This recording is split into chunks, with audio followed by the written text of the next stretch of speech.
Angular's animation library gives us an easy way to enhance our application's user experience. In this lecture, we'll see how we can add a fade effect to our app so that we can smoothly add and remove data.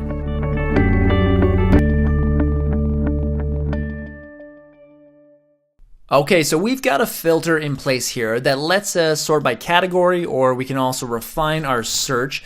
But whenever things change, whenever the data gets redisplayed, it's pretty abrupt. There's no kind of smooth transition between our views. And so this can be helped with some animation. So what we'll want to do is set up a transition that makes the data change a bit smoother. And we can do that really easily with Angular Animate. Now, Angular Animate is a separate module to the core Angular library, but it provides a way for us to get animations. And we actually have already pulled in the Angular Animate library because Angular Material relies on it. Down here, you'll see we're pulling in Angular Animate. So all we really need to do now is put in some CSS that taps into some class hooks that are given by Angular.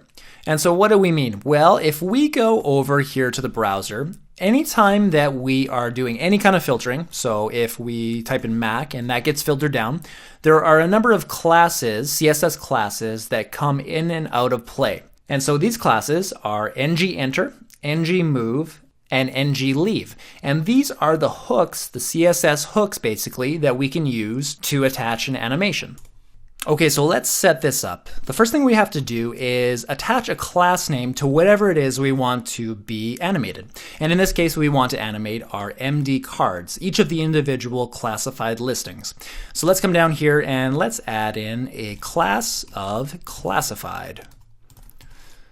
All right, we'll save that, and then let's go over here to our CSS. So we will tap into our classified class, and we want to look for anything that's also got a class of ngEnter. At the same time, we want to look for anything that has a class of classified and a class of ngMove. And within there, we want to say that our transition should be, let's say, 4 seconds, and we'll apply it to everything. And our opacity should be 0.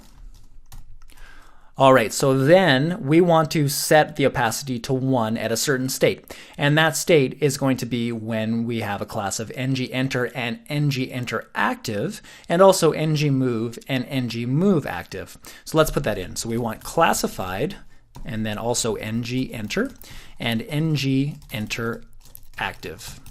And then also classified, ngMove and ngMove active.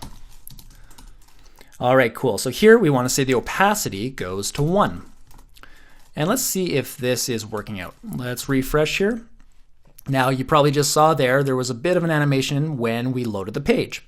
And so if we go to our filters, we'll see when we reorganize our categories, well, nothing happens there, but if we clear, we get an animation. So the animations aren't applying to everything yet. We also need to tap into ngLeave, a class of ngLeave. And for that, we're going to put an animation on with a keyframe. So let's go back over to our CSS and let's set up a keyframe. We do that with @keyframes. And let's call this fade classified because we're fading.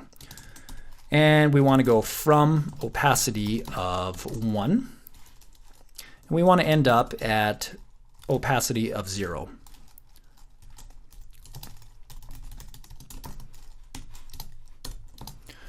Okay, now to make use of this, we just have to go in and say for those with a class of classified and also a class of ngLeave, let's do animation